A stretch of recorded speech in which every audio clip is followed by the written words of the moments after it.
स्त्रियों की बात ही अलग है। इन्हें कुछ सोचना है तो रसोई घर में, कोई विचार मस्तिष्क में कौंधता है तो वो भी रसोई घर में। सच तो यही है कि महिला चाहे गृहिणी हो या फिर कामकाजी महिला, प्रत्येक स्थिति में उसका अधिकाधिक समय रसोई घर में ही व्यतीत होता है। संयोगिता एक दिन जब काम से घर पहुंची तो उसके दोनों बेटे उसके इर्द गिर्द घूमने लगे। उन्हें जोरों की भूख लगी थी। संयोगिता आज बहुत ज़्यादा थकी हुई थी, लेकिन जब उसने बच्चों को परेशान होते देखा तो शीघ्र ही अपना पर्स एक और टेबल पर रखा और सीधे रसोई घर में खाना बनाने चली गई। संयोगिता आज बहुत ज़्यादा थकी हुई थी, केवल तन से ही नहीं मन से भी। ऑफिस में दिन भर की भाग दौड़ और घर की जिम्मेदारियों से जूझते मन को वह शांत करने का भरसक प्रयास कर रही थी। न जाने क्या बात थी जो उसके मन को कचोट रही थी। शायद ऑफिस में ही किसी ने कुछ कह दिया होगा। फिर घर आते ही बच्चों को भूख से बिलबिलाते देख उसके संयम का बांध जैसे टूट सा गया था। कहने को तो वह एक संयुक्त परिवार में रह रही थी, घर की सभी जिम्मेदारियों को अच्छी तरह निभा रही थी, लेकिन उसकी अनुपस्थिति में उसके बच्चों की यह दशा उसे और अधिक परेशान कर रही थी। संयोगिता अपने विचारों की इसी उधेड़-बुन में जल्दी जल्दी रोटियां सेकने लगी कि उसके विचारों की इस कश्मकश में एकाएक खलल पड़ा। उसका छोटा बेटा कह रहा था कि उसे केवल फूली रोटी ही खानी है। अगर रोटी फूली हुई नहीं हुई तो वो खाना नहीं खाएगा। बेटे की इसी बात ने संयोगिता के मन में उमड़ती भावनाओं को जैसे दिशा दे दी।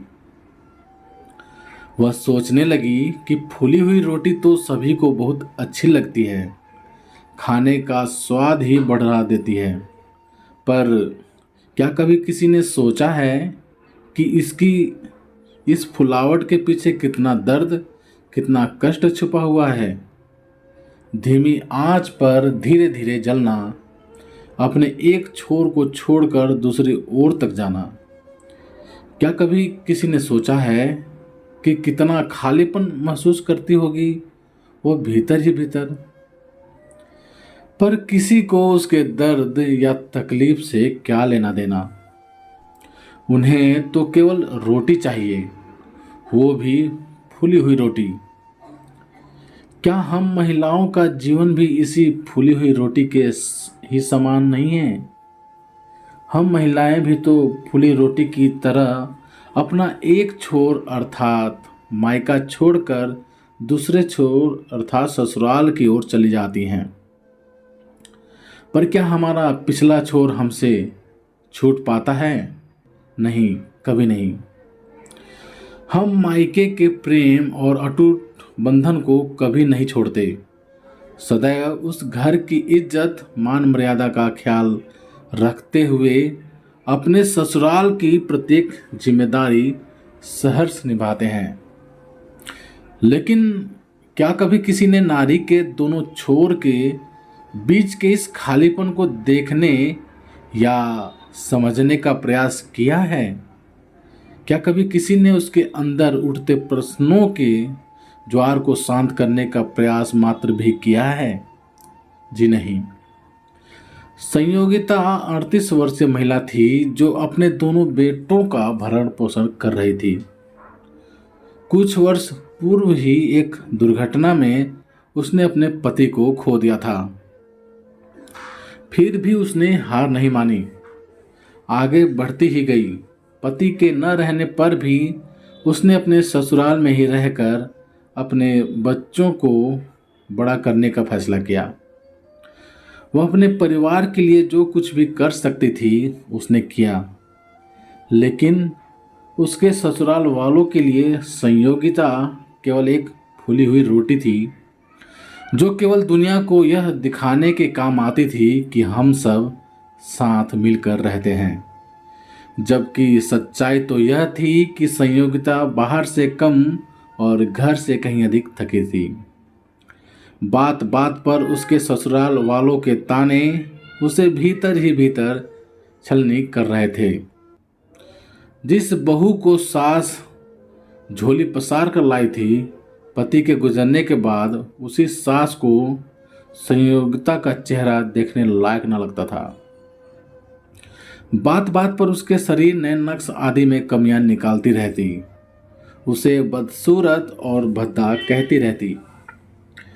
लेकिन फिर भी संयोगिता के जीवन में एक आशा की किरण थी कि कुछ ही वर्षों में उसके दोनों बेटे उसके कंधे से कंधा मिलाकर खड़े होंगे। साथ ही घर के लोग अक्सर बच्चों के प्रति विशेष प्रेम प्रदर्शन किया करते थे। संयोगिता को लगता कि भले ही उसके साथ कैसा भी व्यवहार क्यों न किया गया हो, किंतु बच्चों को तो प्रेम मिल रहा है। लेकिन आज जब उसने अपने दोनों बच्चों को घर में सबके होते हुए भी भूख से परेशान देखा, तो वह और अधिक व्याकुल हो उठी। वह अपने बच्चों को यह एहसास भी नहीं होने देना चाहती थी कि वह किन परिस्थितियों में रह रही है। वो तो उन मासूमों की खुशियों में ही अपनी खुशियां ढूंढ लेना चाहती थी। औरत घर के चिरागों को रोशन करती है, अपने गर्भ में 9 महीने तक उसका पालन पोषण करती है, हर समस्या हर दर्द को हंसकर झेल जाती है। इसके कारण खुद उसका शरीर भी फूल जाता है। वो उतनी आकर्षक नहीं रह जाती जितनी कि कभी हुआ करती थी, फिर भी पूर्णता का आभास करती है। फूली रोटी को तो सब इतने चाव से खाते हैं, फिर गर्भ अवस्था के उपरांत फूली हुई नारी को सम्मान देने से क्यों झिझकते हैं? क्यों नहीं समझ पाते कि फूली हुई रोटी के ही समान उसने भी अपना सर्वस्व पीछे छोड़ दिया है। वह भी इसी घर की सदस्य है, वह भी प्रेम और सम्मान की अधिकारी है। संयोगिता के मन में चलते विचार सहसा बाधित हुए जब उसके छोटे बेटे ने रसोई में आकर उसका पल्ला पकड़कर कहा, माँ बहुत भूख लगी है, जल्दी से अपने जैसे सुंदर सुंदर फूली हुई रोटी बनाओ ना। बेटे के मुख से दिल की बात सुनकर उसके निस्तेज हो चुके चेहरे पर भी चमक आ गई। उसने बड़े ही लाड दुलार से अपने बेटे को गले से लगाया और सजल नेत्रों से उसका मासूम सा वह चेहरा निहारने लगी।